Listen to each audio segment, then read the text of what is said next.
Assalamualaikum warahmatullahi wabarakatuh. Apa kabar teman-teman mahasiswa semuanya? Semoga kita semua dalam keadaan sehat dan tetap semangat dalam beraktivitas. Nah, dalam pembelajaran kita hari ini kita akan membahas materi mengenai ruang lingkup hukum perdata, yang mana sub materi yang akan kita bahas ini yaitu terkait pengertian atau definisi hukum perdata dan sistematika hukum perdata. Sebelum saya menjelaskan lebih lanjut, saya akan menyampaikan tujuan pembelajaran kita hari ini. Adapun tujuan pembelajaran kita hari ini ada 3, yaitu mahasiswa memahami ruang lingkup perdata dan dapat mengidentifikasi bidang-bidang hukum perdata.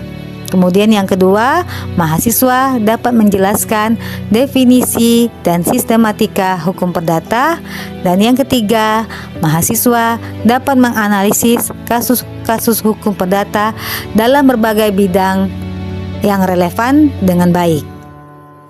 Nah, kita akan membahas submateri yang pertama, yaitu pengertian atau definisi hukum perdata. Apa itu hukum perdata? Ada beberapa para ahli memberikan pendapat mereka terkait tentang pengertian hukum perdata. Di antaranya yaitu R. Abdul Qadir Muhammad, kemudian Subekti, dan selanjutnya Sudikno Mertokusumo.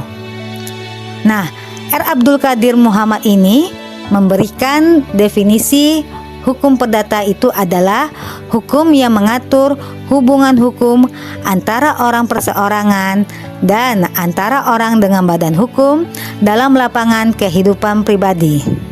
Kemudian Subekti memberikan pendapatnya bahwa hukum perdata adalah hukum yang mengatur kepentingan perseorangan antara warga negara yang satu dengan warga negara lainnya.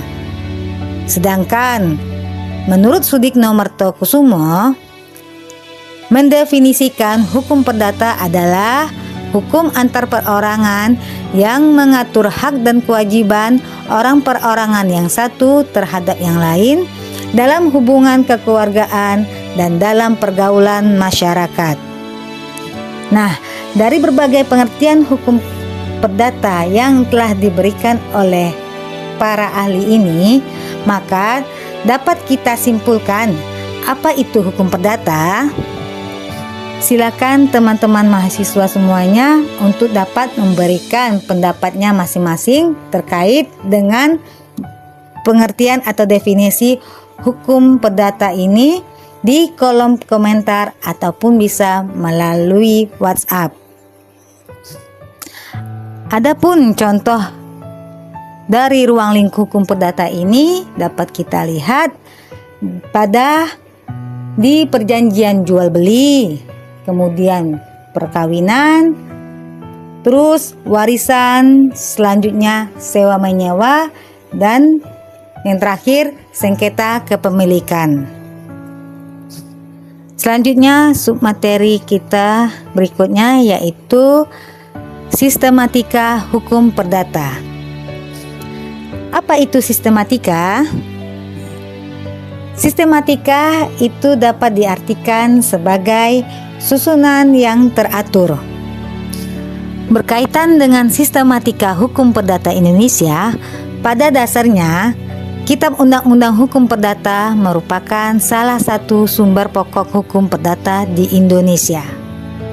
Adapun sistematika hukum perdata dibagi menjadi 2, yaitu yang pertama, sistematika hukum perdata menurut ilmu pengetahuan hukum, dan yang kedua, sistematika hukum perdata menurut Kitab Undang-Undang Hukum Perdata atau KUH Perdata.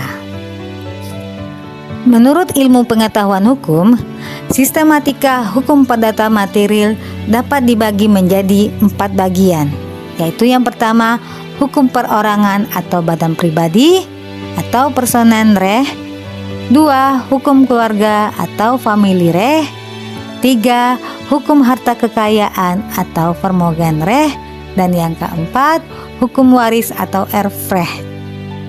Nah, berikut uraian masing-masing dari penjelasannya ini. Yang pertama, hukum perorangan atau hukum pribadi ialah semua kaidah hukum yang mengatur siapa yang dapat membawa hak, yang menjadi pembawa hak, dan kedudukannya dalam hukum. Singkatnya, hukum perorangan memuat peraturan-peraturan tentang manusia sebagai subjek hukum, kecakapan untuk memiliki hak-hak, dan untuk bertindak sendiri melaksanakan hak-haknya. Kedua, hukum keluarga, yaitu semua kaidah hukum yang mengatur hubungan abadi antara dua orang yang berbeda kelamin dan akibat-akibatnya. Konkretnya, hukum keluarga memuat antara lain tentang perkawinan beserta hubungan dalam hukum harta kekayaan antara suami dan istri, hubungan antara orang tua dengan anak-anaknya, perwalian, dan pengampuan. Yang kemudian ketiga, hukum kekayaan merupakan semua kaidah hukum yang mengatur hak-hak apakah yang didapatkan pada orang lain dalam hubungannya dengan orang lain yang mempunyai nilai uang.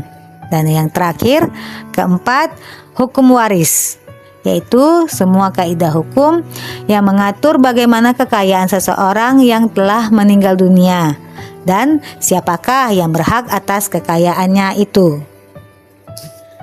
Selanjutnya, sistematika hukum perdata menurut Kitab Undang-Undang Hukum Perdata atau KUH Perdata yang terdiri dari 4 buku. Buku pertama yaitu tentang orang atau personen reh. Buku pertama atau ke-1 ini mengatur tentang status hukum orang, kecakapan hukum, dan hukum keluarga yang meliputi perkawinan, perceraian, anak, dan perwalian.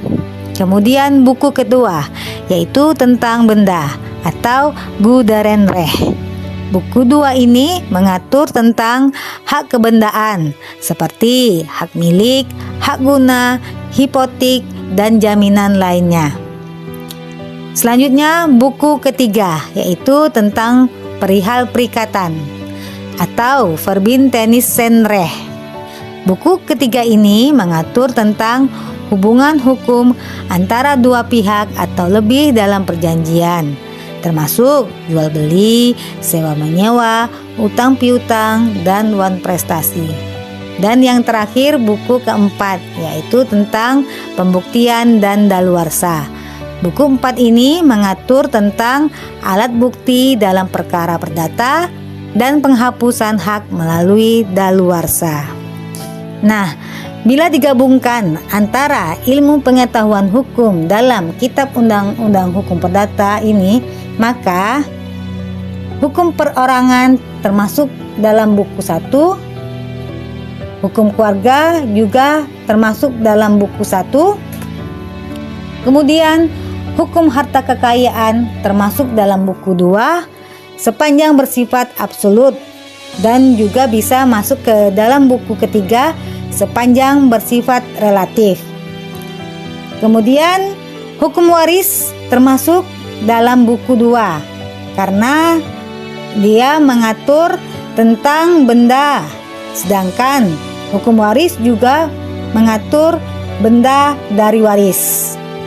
Selain itu, hukum waris dimasukkan dalam buku 2. Pewarisan merupakan salah satu cara untuk memperoleh hak milik yang diatur dalam pasal 584 Kitab Undang-Undang Hukum Perdata. Nah, teman-teman, demikian materi pembelajaran kita hari ini. Nah, dari pembelajaran kita hari ini dapat kita simpulkan bahwa apa pengertian hukum perdata itu dan beserta contoh-contohnya. Kemudian sistematika hukum perdata itu dibagi menjadi 2, yaitu menurut ilmu pengetahuan hukum dan juga menurut Kitab Undang-Undang Hukum Perdata. Baiklah teman-teman, untuk pertemuan selanjutnya kita akan membahas tentang subjek dan objek hukum perdata. Sebelum menutup pembelajaran, saya akan memberikan tugas yang bisa kalian lihat di akhir video. Demikian pertemuan perkuliahan kita. Semoga bisa menambah wawasan dan pengetahuan kita semua terhadap ruang lingkup hukum perdata yang ada di Indonesia ini. Wassalamualaikum warahmatullahi wabarakatuh.